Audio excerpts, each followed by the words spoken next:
25 here. Just doing another review here. Considering I've just done my say a Genesis collection review, I thought I'd take a look back and see how my Game Boy collection got in here. This isn't games, sexual Game Boys.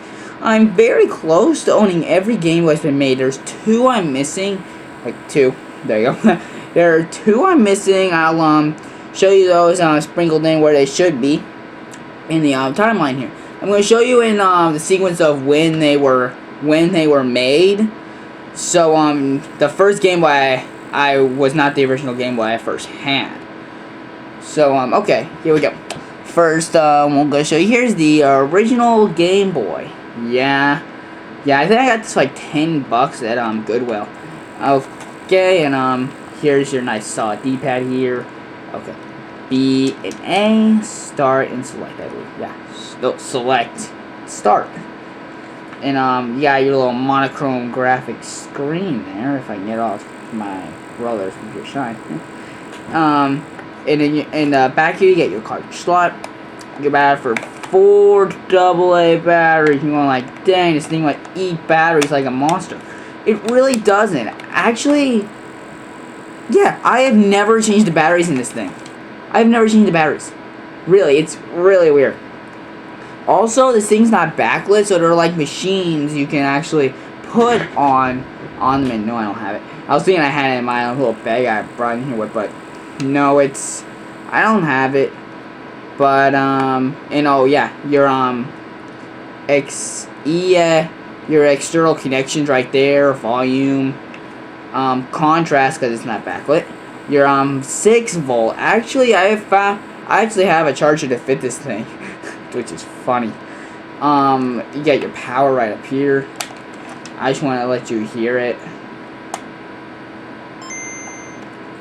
You guys probably heard that. Very loud, very, very nice. You had headphone jacks right here. Here's your speakers. Game Boy and all that stuff. Look, dot matrix with stereo sound. I don't even understand what that means, honestly, but yeah, it's supposed to be really sweet. It was made in 1989. Yeah, this plays the like, people are always asking like, yeah, the Nintendo's like 8-bit and so on. Like, it's not. It's in 2-bit. Yeah, it's actually in 2-bit. I think that's the say bits the Atari 2600 used. Correct me if I'm wrong there. But yeah, Game Boy kicks butt. You can probably get it for like free. I got it for $10 with a bunch of games and a carrying case. So what we can do next here, this is a Game Boy I just recently picked up. It's the Game Boy Pocket. Yeah, Game Boy Pocket, much put up size comparison. You could fit this inside the original Game Boy, which is funny. But anyway, Game Boy Pocket, same thing. You get a little D-pad, BA, select start. These are straight again. And the controls aren't as good. For some reason, I feel like I'm getting ripped off for some reason. Because feeling this and feeling this thing is feels humongous next to it. And actually, that worked off 4 AA's, it's off 2 AA's, which is insane. As you can see, I only paid $6. If you're gonna be backwards, $6 for this. The only big differences are it's smaller, it doesn't use as much batteries. But the only big thing I noticed, and this is gameplay wise, with the original Game Boy, it's like monochrome graphics, like black and greenish yellow or something, or stuff like that. With this, it's full-fledged black and white, which is awesome. Which I think is awesome. I think that's what they're going for, but it never happened. Oh, here's a different cosmetic change. It uses 3 volt like the Game Boy Color I'm gonna show you in a minute. This one it's on the side here. Here it's on the bottom with the headphone with the phone jack, which is interesting. Oh man, that's just a smudge. That's not that third one's that first one was a smudge, not a hole. Anyway, and you still have your volume external on one side and your contrast on the other. And yeah, it's awesome. And just to tell you guys, Game Boy Color games do work on Game Boy systems and vice versa. Okay, next one. This one I got for like $8. I think this might have been one of my first. I'm not sure. But here is my Game Boy Color. Again. Oh, this one. Oh, that's funny. The other one works on 2 AAAs. This is 2 AA's. This uses more power. That's weird. Anyway, this is more your like 8-bit graphics. It definitely feels heavier. You're not feeling like you're ripped off. Looks like the same size. Let's compare it to your original Game Boy again.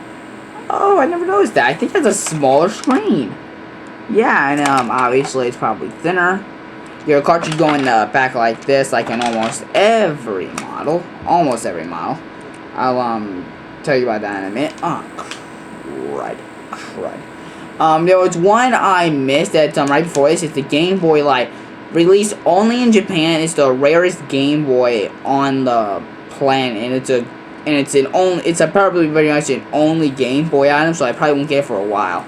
The other one I plan on getting sometime. I don't even know why I don't have it, but anyway, you got your D-pad here, BA, select start, screen, speaker, Nintendo, Game Boy Color.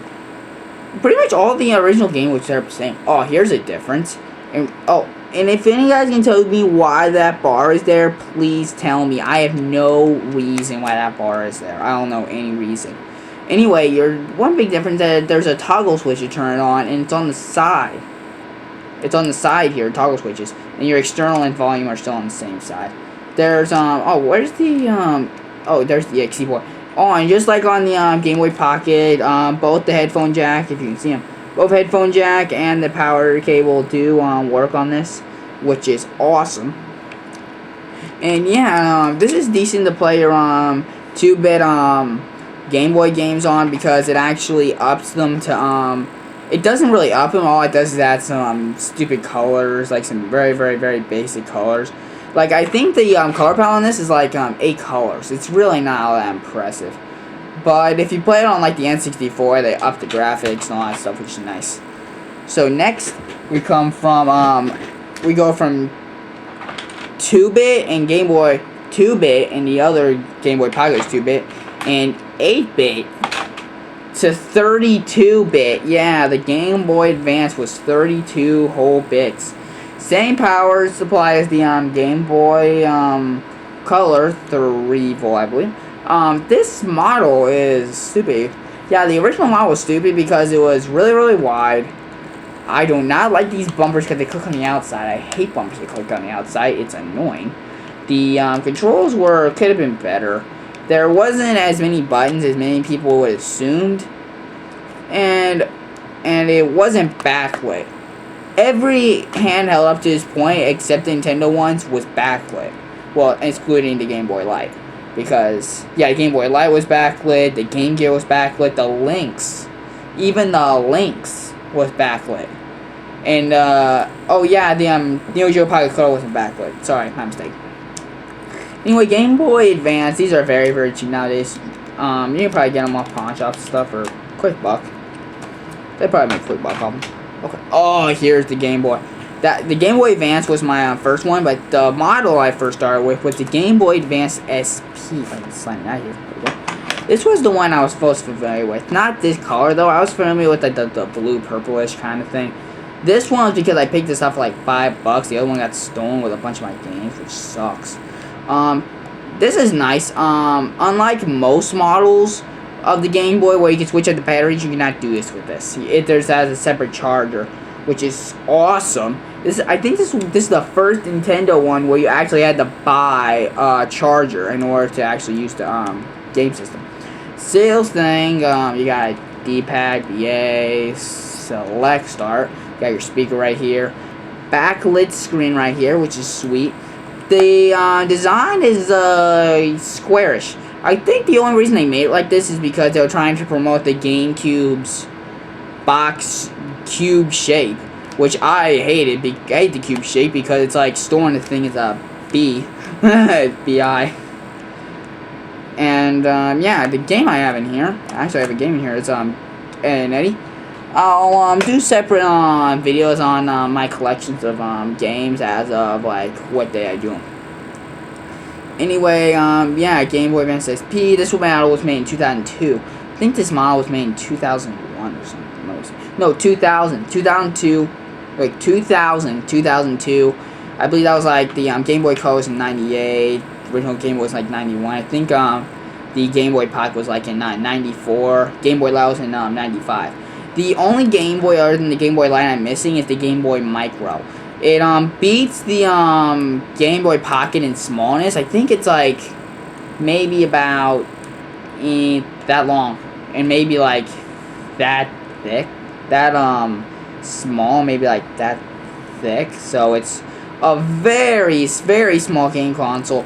The smallest screen I've ever seen. I think I'll ever see on that game on a portable handheld game console.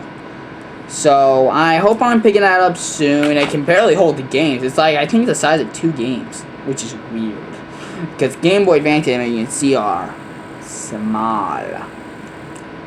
Yeah, I didn't mind showing you my Nintendo DS because I already did that in my first review. So yeah, if you want to see any future videos of any particular like games or anything that I probably should have, or maybe games that I should get because I don't have many original Game Boy games. A lot of my games were taken from my Game Boy Advance, so I don't have many of those. I thought I'd put a quick video on to you for what my experience has been with these with the Game Boys, and just a quick synopsis on all of them. See you, YouTube. MechWarrior25 out.